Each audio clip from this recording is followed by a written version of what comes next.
Hi everyone, this is Sandy Reese with Stampacrew.com. I'm an independent Stampin' Up! Demonstrator. Thanks for joining me for another video tutorial today. This week I thought I would share projects that we made in our workshops in August. The theme was kind of summer inspired projects. I just want to remind you there's just a few days left of our kit sale. Kits are up to 30% off, so don't forget to check those out. And I will post measurements and supplies on my blog below. And then any orders of $50 or more are going to receive a set of embellishments this month for free. Okay, so today I wanted to use the Waves of Inspiration stamp set and the Waves dies. This is a wonderful summer card, and it looks a little bit harder, but it's really not. So all we're starting out is with 3 pieces of basic white. Super easy. We have our card base. We have a layer this is actually our top layer, is our largest layer. And then we have a smaller middle layer. So we're going to create kind of a window effect. Let's do our window first. So we're going to do our window out of the top, the second largest piece. And we are going to just stamp the spun pelican that is in the stamp set, and we're going to stamp them right in the middle, and this way we just save ourselves a little bit of paper. And I'm using Pebbled Path for my ink, and then we're going to die cut him. This is a great little die that we have for the pelican, and then I'm using my deckled rectangle dies to cut out a window. So let's grab our Stamp and Cut and Emboss machine, and we will run this through real quick. This is nice too because you can die cut both pieces at the same time. Save yourself some time. Okay, the goal is to get this as centered as possible and as straight as possible. You know, sometimes it goes really well, other times it doesn't. So we'll hope that this goes well. And you know, I'm using one of our old magnetic plates,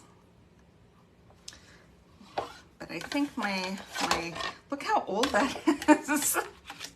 It has been abused. If you find that with I have all my cutting plates have been well used. We had a big Christmas in August event yesterday with lots of die cutting, so it's probably time to buy some new plates. But if yours are bowed a little bit, I find that if you take it with the concave side down, it tends to adhere better if you're using a magnetic plate, because it's closer to the magnets. And then use your bowed ones for the top if you want. Okay. All right, let's get this off of here. Oh, those are messy. Okay,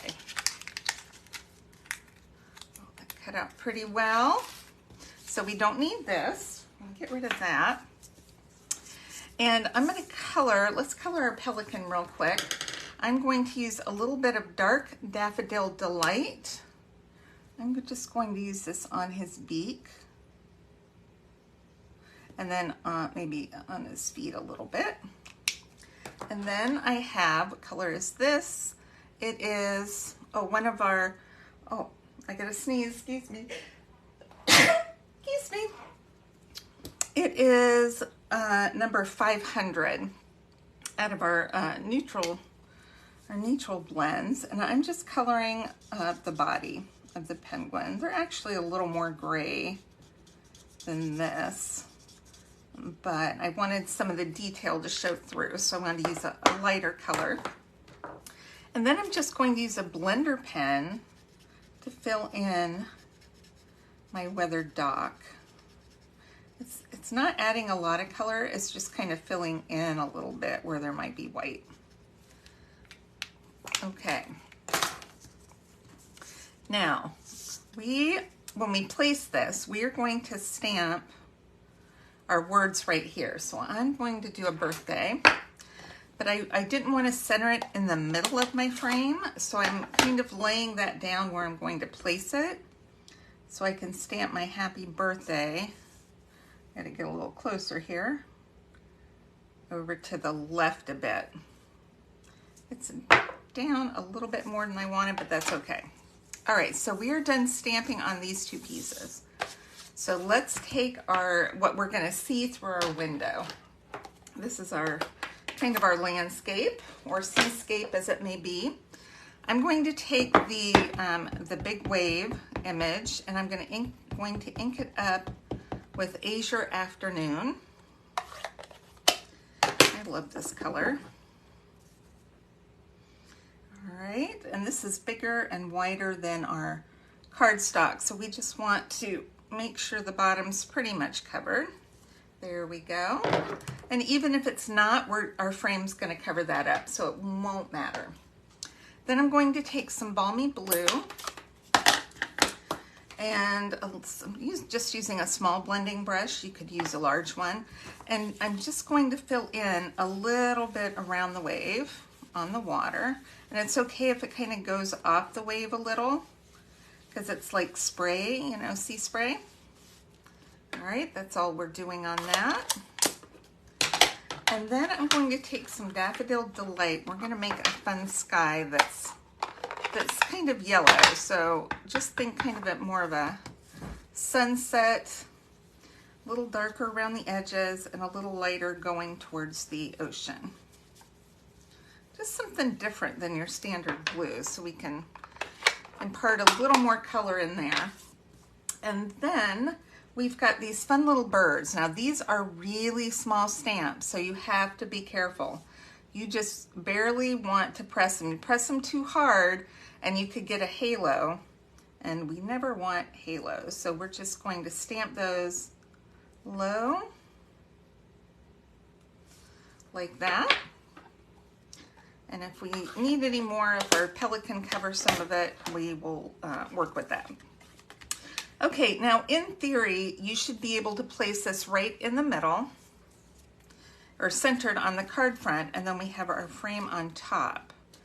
Now, always test it, because you may find that you stamp your birds too low or your water too low, and you might want to move that up or down. I think that looks pretty centered. So I'm going to, oh, I forgot to put my new seal, because I ran out the other day. Let's put this in real quick.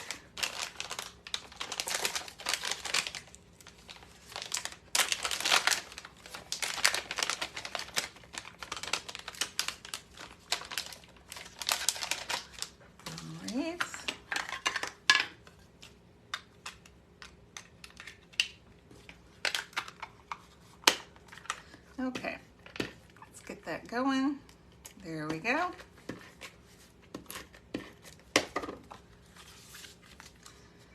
We're just going to adhere this right in the center. All right, and then let's pop this up with some dimensionals. Looking for some big ones here. I'm going to do one in each corner, and then a couple in the middle right here.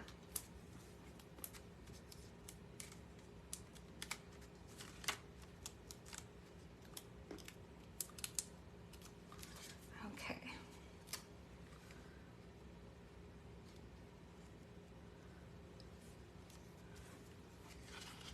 There we go. And then we're going to pop up our pelican right here. So actually I'm going to put one pop-up on the bottom, and I do have a little bit of twine. So you see on the image it has some rope. So this is kind of fun to do. Just take a little piece of tear and tape, and you can put this behind where that rope is on the little pier or post. Peel that off, hopefully. All right, there we go. And then just take some linen thread, attach it to the back, and then you can kind of wrap it around where it's showing. I maybe could have cut that a little bit A little bit longer, but I think that'll be okay. All right. Let's find our scissors and cut off any extra. And then I'm going to put 2 layers of dimensionals on top. I'm going to grab the minis because this has already popped up once. Then we're going to pop up once again on top. So we need 2 layers if we're going to pop up on the sky piece. All right, just like that. Oh, I didn't remove my backing here. That will help. All right, and then last but not least, we've got to add a little bit of glitter to our waves. We could use Wink of Stella, but I'm going to use a few of our, what are these? These are pastel adhesive back sequins. So I'm going to just do a large and a couple of small. Just to add a little, not to my finger. And add it to the wave, just to add a little bit of sparkle to that wave. You can see that. Isn't that cute? And then for the inside, now I should have stamped before I glued. So we're playing with fire and living dangerously. But I'm just going to do this and not push too hard. Hopefully I won't get in halo. It says, "You are totally awesome." I love that one. Okay. I hope, oh, I got ink on my hands. I hope you enjoyed today's project. Make sure to check back on Saturday. We'll have another one of our summer theme projects from this month. And I will talk to you soon. Thanks, everybody. Bye-bye.